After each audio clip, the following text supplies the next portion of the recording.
नमस्कार सर्वांना, श्री स्वामी समर्थ। उद्या आहे कामदा एकादशी। हा दिवस अत्यंत महत्त्वाचा मानला जातो। या दिवशी आपण तुळशीला स्पर्श करू नये किंवा जल अर्पण करू नये, परंतु या दिवशी आपण विष्णूंना तुळशीपत्र अर्पण करावं। 1, 21, 11 असे तुळशीपत्र नक्कीच अर्पण करा।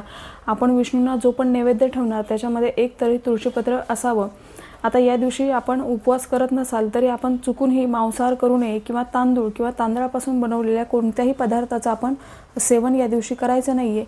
मुख्य दरवाजाला आपल्या हळदीचं लेपन करावं, बाहेर रांगोळी काढावी, तुळशीमध्ये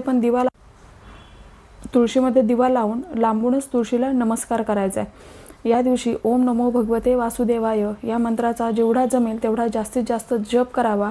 विष्णू सहस्रनाम एक वेळा पठण करावं आणि मौन व्रत करावं। मौन व्रत हे तुम्ही दिवसभरासाठी करू शकता किंवा काही ठराविक कालावधीसाठी, जेवढा वेळ तुम्हाला शक्य होईल तेवढ्या वेळासाठी तुम्ही हे करावं। याने आपल्याला एकादशी केल्याचं पुण्य मिळतं।